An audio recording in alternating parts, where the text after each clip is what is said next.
श्री गणेशाय नमः। ओम नमो भगवते वासुदेवाय। नारायणं नमस्कृत्यं नरं चैव नरोत्तमं देवी सरस्वती व्यासं ततो जयमुदीरयेत्। मूकं करोति वाचालं पङ्गुं लङ्घयते गिरिं यत्कृपातमहं वन्दे परमानन्द माधवम्। भागवत महापुराण द्वितीय स्कंद सप्तम अध्याय। ब्रह्मवाच शुण नारद मुनिवर भविष्य लीला अवतार अशेष जन करहिते शुण कहिबा तो अग्रते पद्मकल्पर अन्ते हरि शुकर रूपे अवतरी से सर्वयज्ञमय पात्रे धरणी उद्धारिबा अर्थे आदि असुर अवतार प्रचंड हिरण्याक्ष वीर ताहाकु महानव जळे दन्ते बिदारिले पाताले वज्रे जे सने महिधर हेले विनाशिले असुर से पुणी ऋषि रुचि घरे जन्मिले आकृति उदरे से जन्म यज्ञ रूपे हरि दक्षिणा गर्भे विद्य भरि सर्वे देवेन्दु जात कले त्रिलोक भय निबारिले जे मनु ब्रह्मार नंदन हरसे देले हरि नाम गंधर्व ऋषि घरे पूर्वे जन्मिले देवहूति गर्भे जन्मिण जननीर दुख ज्ञान हरिले पद्ममुख तार संगते नर नारी जन्मिले दिव्य रूप धरी आत्मार गति माता गे कहिले तत अनुरागे ताहाकु मायारु धरी कपिल रूपे नरहरि अत्रि मागिले तांकु वर होइब आमर कुमार कहन्ति देबु निश्चय वर होइबु तुम्भर कुमार सेहि हेतुरु तांक नाम दत्तात्रेया जे हेला जान तत्वचने वर्तमान सुंदर काम नुहे सम धरणी पर्यटन कले अनेक तप आचरिले नहुष जदु आदि राजा जार चरणे कले पूजा जोग समाधि संपादिले जन्म मरण निस्तरिले दुष्टि उधारे मन करी लोकंक हिते अवतरी तपर छळे भगवान होइले चतु सनातन जे जोग पूर्व काले थिला ଅଳ୍ପ ସଂକଳ୍ପେ ନାଶ ଗଲା ତାହା ଉଧରେ ଯୋଗ ବଳେ ସଂସାର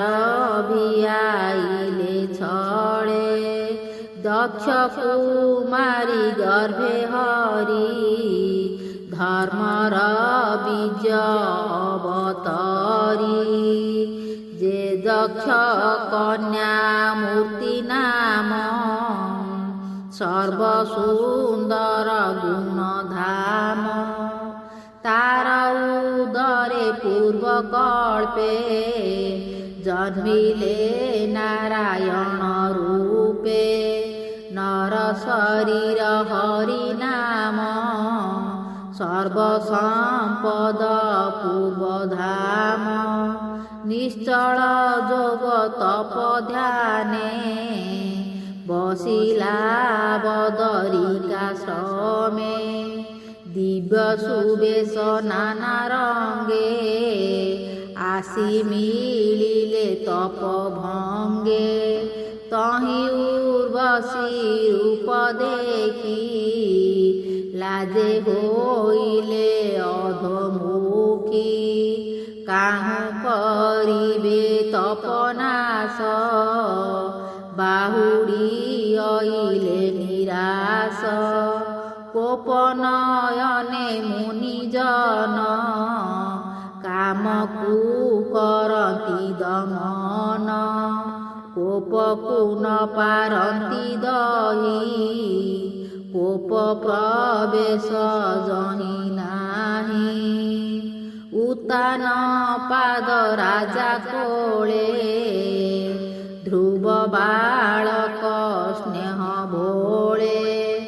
ବସିବ ବୋଲି ବିଚାରିଲା ମାତା ସପତ୍ନୀ ଗାଳି ଦେଲା ସେ ନିଜ ଜନନୀ ବଚନେ ଅରଣ୍ୟେ ଗଲା ଦୁଃଖ ମନେ ଅତି କଠୋର ତପ କଲା ତାହାକୁ ଧ୍ରୁବ ପଦ ଦେଲା ମୁନି ଯେ ତାର ତଳେ ଥାଇ ଧ୍ରୁବ ତପସ୍ୟା ଫଳ ଚାହିଁ ସ୍ତୁତି କରନ୍ତି ତାର ତପେ ଜନନୀ ଦେଖ ତା ସମୀପେ ବେଣୁ ଯେ ସତ୍ୟ ଯୁଗେ ରାଜା ଅଧର୍ମେ ପାଳେ জন ପ୍ରଜା ହରିକି ନସ୍ତାପଇ ଭଲେ ବ୍ରାହ୍ମଣ କୋପେ ତାମାଇଲେ রাজা মরণে অরাজকে প্রজা নাসিলে দুষ্ট লোকে তা দেখি দ্বিজে স্তুতি করে দক্ষিণে পুত্র রূপ ধরে হরি জন্মিলে রাজা কুলে পৃথিবী দুহি বাহু বলে প্রজাকু শস্য বীজ দেলে অনেক কষ্ট নিস্তারিলে নাভির বীজ সে অনন্ত সুবেদী উদরে সম্ভূত কপটে জড় রূপ ধরি সকল যোগ সাধ্য করি পরমহংস মুনিগণে নমন্তি যাহার চরণে শান্ত প্রশান্ত অন্তর্গত অশেষ সংগরু বিমুক্ত পুଣି মোহর যজ্ঞশালে সেহু পূজিলে অনলে নর শরীর অশ্বশির সুবর্ণ বর্ণ জটাভার সকল দেব যজ্ঞময়ে অখিল আত্মা নীল দেহে তার নিঃশ্বাসু দেবতিনি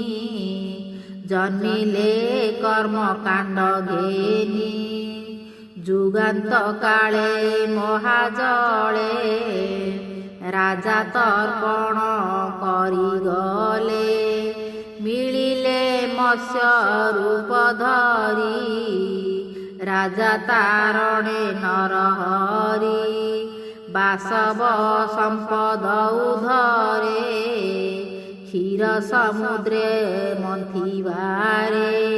ମିଳି ସକଳ ଦେବସୁର ସମୁଦ୍ରେ ସ୍ଥାପିଲେ ମନ୍ଦର। ଅଗାଧ ଜଳେ ମଧୁଅରି ମିଳିଲେ କର୍ମ ରୂପ ଧରି। ପୃଷ୍ଠେ ଧଇଲେ ଗିରିବର ମନ୍ଥନ କଲେ ଦେବାସୁର। ଗିରି ଘର୍ଷଣେ କଣ୍ଡୁଷ୍ମୁଖେ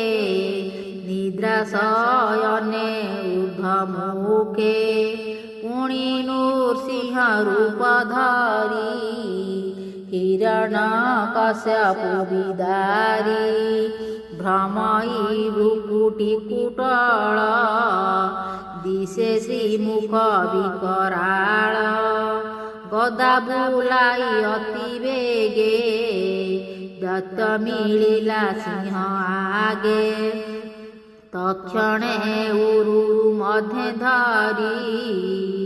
ନଖାଗ୍ରେ ହୃଦୟ ବିଦାରି।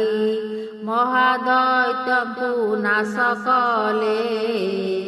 ସଂସାର ସଙ୍କଟ ତାରିଲେ। ଅଗାଧ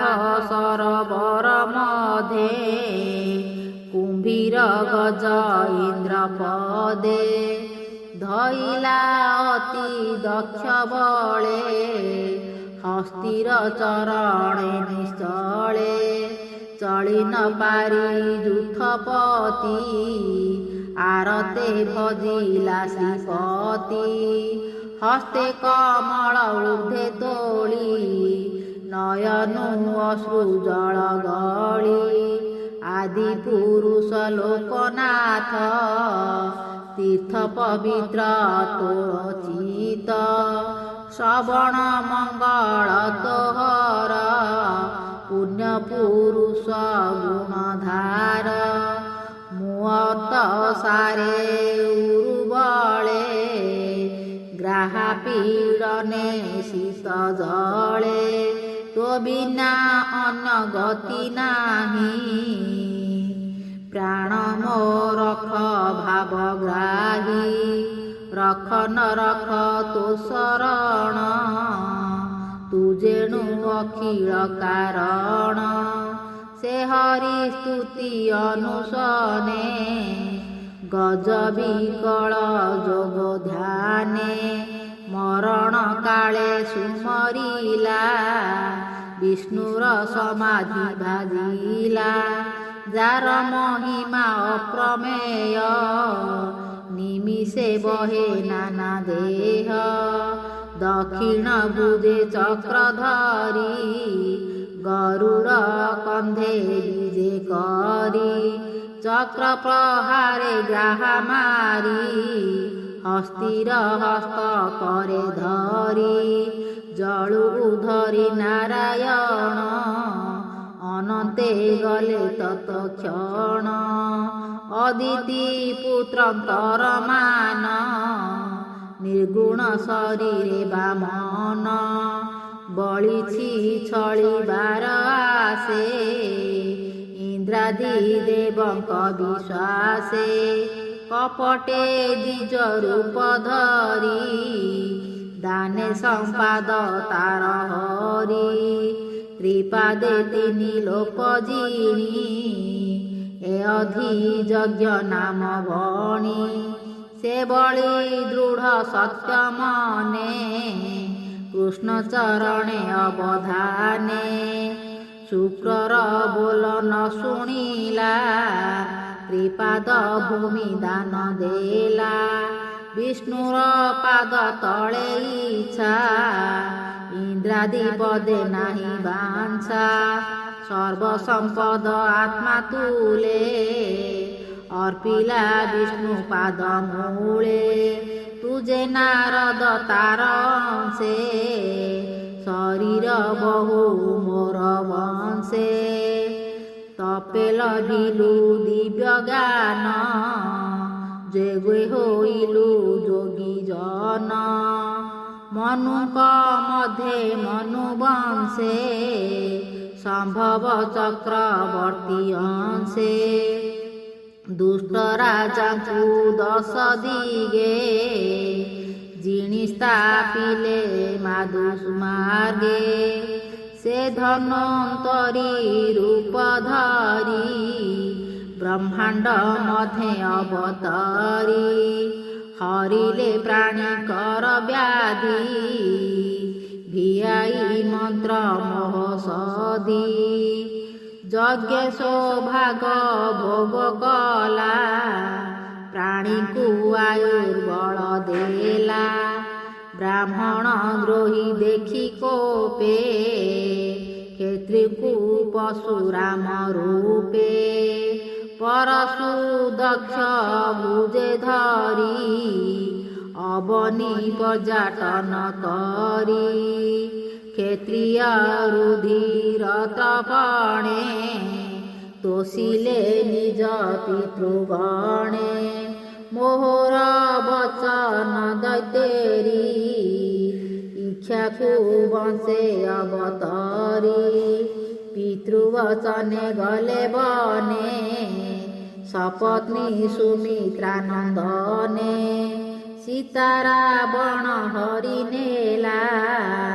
ସେ କୋପେ ତା ବଂଶ ମାଇଲା ବିଭୀଷଣଙ୍କୁ ଲଙ୍କା ଦେଲେ ଦେବଙ୍କ ଭୟ ନିବାରିଲେ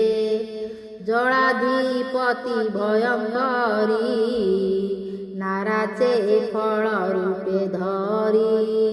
ଚରଣ ଶରଣ ପଶିଲା ଲଙ୍କା ଗମନେ ମର୍ଗ ଦେଲା ଦିଗ ବିଜୟ ଲଙ୍କପତି ଔରାବତ ନାମରେ ହସ୍ତି ତାହାର ସଙ୍ଗେ ବାଦ କରି ବାହୁ ପ୍ରହାରେ ଗିରି ଚୋରି ଦେଖି ଭାଜିଲା ଗଜ ଶ୍ରେଷ୍ଠ ରାବଣ ସଙ୍ଗେ କାହିଁ ହଟ ସେହି ରାବଣ ଦର୍ପ ଗଣେ ସେ ରାମ ସଂହାରିଲେ ବାଣେ ଭୂମିର ଭାରା ନିବାରଣେ କ୍ଷୀର ସମୁଦ୍ରେ ଦେବଗଣେ ଈଶ୍ୱର ଘେନି ଦେବ ବଳେ ନମିଲେ ବିଷ୍ଣୁ ପାଦ ତଳେ ଅନେକ ମତେ ସ୍ତୁତି ଭଣି ବିଷ୍ଣୁ ସନ୍ତୋଷ ତାହା ଶୁଣି ସନ୍ତୋଷେ ଶୁଣି କୃଷ୍ଣ କେଶ ଉରୁ ଉପାଡ଼ି ଋଷିକେଶ ସେବେ ନୀଲୋମ ମହିତଳେ ଅସୁର ବଳ ସଂହାରିଲେ ହରିଲେ ଅବନୀର ଭାର ମହାମହିମ ଚକ୍ରଧର ତୃତୀୟ ଦିନେ ନାରାୟଣ ସୋରିଲେ ପୂତନାର ପ୍ରାଣ ମାସକେ ନନ୍ଦ ଘରେ ହରି ପାଦେଶ କଟା ଚୁର କରି ପୁଣି ଦଧି ମନ୍ଥିଲେ ହରି ରୋଳେ ବାନ୍ଧିଲା ନନ୍ଦ ନାରୀ ସେ ରୋଳ ଘେନି ନନ୍ଦ ବଳା ବେନି ଅର୍ଜୁନ ମଧ୍ୟେ ଗଳା ଅତି ଉତ୍ସର୍ଗ ବେନି ବୃକ୍ଷେ ଉପୁଡ଼ି ପଡ଼ିଲେ ପ୍ରତ୍ୟକ୍ଷେ ସେ ପୁଣି ଗୋବସ୍ତାର କ୍ଷଣେ କାଳନ୍ଦୀ ତଟେ କୁଞ୍ଜ ବନେ ବର୍ଷା ବାଳକ ବର୍ଷ ଜଳେ ପଶିଲେ ତୁଷାର ଆକୁଳେ ସକଳେ କଲେ ଜଳପାନ ତକ୍ଷଣେ ହାରିଲେ ଚେତନ ଅଦ୍ଭୁତ ଦେଖି ଭାବଗ୍ରାହୀ ଅମୃତ ନୟନେ ଅନାଇ ତାହାଙ୍କୁ ଜୀବ ଦାନ ଦେଲେ ସେ ଜଳେ ସର୍ପକୁ ଦେଖିଲେ ଦୂରେ ନିରେଖି ନାଗକୂଳ ଅମୃତ କଲେ ବିଷ ଜଳ ଜନ୍ତୁଙ୍କୁ କରାଇଲେ ପାନ ଅଦ୍ଭୁତ ଗତି ଭଗବାନ ଅମ୍ବିକା ବନେ ଗୋପଜନେ ଶୟନେ ନିଶି ଅର୍ଦ୍ଧମାନେ ଅଗ୍ନି ବୁଏଢିଲା ବନେ ଆସି ପ୍ରଳୟନନ ପ୍ରାୟ ଗ୍ରାସୀ ଅନଳ ଦେଖି ନନ୍ଦବଳା ବଦନ ଲୁଚାଅ ବୋଇଲା ଉରେ ଲୁଚାଇଲେ ବଦନ ଗୋବିନ୍ଦ କଲେ ଅଗ୍ନିପାନ ମାତାର କୋଳେ ବସିଥିଲେ ଚୁମ୍ବନେ ମୁଖ ବିସ୍ତାରିଲେ ଗୋପୀ ଚାହିଁଲେ ତା ବଦନ ଉଦରେ ଅଶେଷ ଭୁବନ ବରୁଣ ପୁରୁ ଦଇତ୍ୟାରି ନନ୍ଦର ବନ୍ଦୀ ମୋକ୍ଷ କରି ସେ ପୁଣି ବଳଦେବ ସଙ୍ଗେ ବନ ବିହାର ଶିଶୁରଙ୍ଗେ ବୈମା ଅସୁର ମାୟା କଲା ଗୋପାଳ ପୁଅଙ୍କୁ ହରିଲା ଗିରି ଗହରେ ନେଇ ଥୋଇ ଦ୍ୱାର ରୁନ୍ଧିଲା ଶିଳା ଦେଇ ତାହା ଜାଣିଲେ ଚକ୍ରପାଣି ବନ୍ଦିରୁ ଗୋପ ସୁତ ଆଣି ଅସୁର ଜୀବନ ହରିଲେ ପୁଣି ଅଦ୍ଭୁତ କର୍ମ କଲେ ବରୁଣ ପୁରୁ ଯେତେବେଳେ ନନ୍ଦକୁ ଆଣିଲେ ଗୋକୁଳେ ଗୋପାଳେ ବରୁଣେ ଭୁବନ ଦେଖିବା ଅର୍ଥେ କଲେ ମନ ତାହାଙ୍କୁ ନିଦ୍ରା ବଳେ ନେଇ ବରୁଣ ଭୁବନ ଦେଖାଇ ପୁଣି ଦୟାରେ ଭଗବାନ ଦେଖାଇ କୁବରେ ଭୁବନ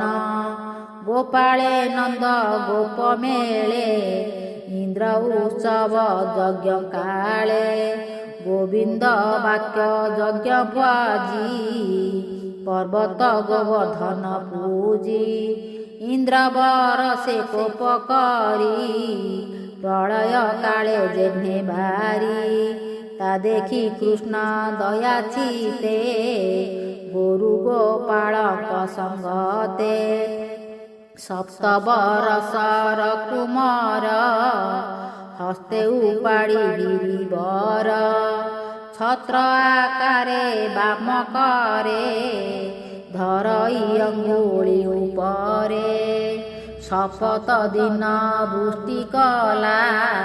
ଶ୍ରୀକୃଷ୍ଣ କରେ ଗିରିଥିଲା ଭୟ ନିଶ୍ଚିନ୍ତଇ ସୁରରାଏ ଶରଣ ଗଲା କୃଷ୍ଣ ପ୍ରାଏ ଗୋରୁ ବାଳକ ଘେନି ସଙ୍ଗେ ପୂଜିଲା କୃଷ୍ଣ ପାଦ ଯୁଗେ ପୁଣି ଶବଦ ଋତୁ କାଳେ ଗୋବିନ୍ଦ ମାୟା ଗୋପ ବଳେ ରାତ୍ର ଶଶାଙ୍କ ଛବି ଚାହିଁ ରାସ ଉତ୍ସବ ଭାବ ଗ୍ରାହୀ ମଧୁର ବେଣୁ ନାଦ ଗୀତେ ମନ ମୋହିଲେ କାମରତେ ଅଙ୍ଗନ ମୋହେ ବଜ୍ର ନାରୀ ଗୋବିନ୍ଦ ସଙ୍ଗେ କ୍ରୀଡ଼ା କରି ଶୁଣି ଗୋବିନ୍ଦ ବେଣୁ ସ୍ୱନ ମିଳିଲା କୁବେର ନନ୍ଦନ ଗୋପୀଙ୍କୁ ଗିଳିବାର ଆସେ ସର୍ପେ ଯେ ଥିଲା ବନ ଦେଶେ ତାହାକୁ ଦେଖି ବେଣୁଧର ପାଦ ପ୍ରହାରେ କଲେ ଚୂର ମଣି ହରିଲେ ତାର ଶିରୁ ଅଶେଷ ଜନ ପିତା ଗୁରୁ ଦଶନେ ସର୍ପ ଦେହେ ଗଲା ବ୍ରାହ୍ମଣ ସାପୁ ନିସ୍ତରିଲା ପ୍ରଳମ୍ବାଘାତ ବଳାସୁର କେଶୀ ଧେନୁକା ସନ୍ଧାବୀର ମୁଷ୍ଟି କମଲ କୁବଳୟା କଂସ ଯବନ ଘୋର ମାୟା ନାରକାଶାଲ ପଣ୍ଡୁସୁରିକ କପିବ ଖ୍ୟାଳ ଦନ୍ତବକ୍ର ଶପଥ ଷଣ୍ଢା ବିଦୁରଥ ସମ୍ବର ରୁକ୍ମଣୀର ଭ୍ରାତ କାଳ ଦମନ କୁରୁବୀରେ ଦୁଷ୍ଟ ଦୁର୍ଜୟ ସେ ଅସୁରେ ତାହାକୁ ସମରେ ନିବାରି ଭୀମ ଅର୍ଜୁନ ସଙ୍ଗ କରି ପରମ ପଦେ ଦେଲୁ ସ୍ଥାନ ମାୟା ମନୁଷେ ଭଗବାନ ଏକଳି କାଳ ସର୍ପ ବଳେ ପ୍ରାଣୀଏ ଚେତନା ଚଞ୍ଚଳେ ଭକ୍ତି ଯେ ନ ପାରନ୍ତି ଧରି ଚଞ୍ଚଳ ଚିତ ଦେଖି ହରି ଜନ୍ମିଲେ ବ୍ୟାସ ରୂପ ଧରି ଅଶେଷ ସ୍ମୃତି ଶ୍ରୁତି କରି ଦେବ ବୃକ୍ଷକୁ ଶାଖା କଲେ ଏଣୁ ଅନେକ ବୁଦ୍ଧି ବଳେ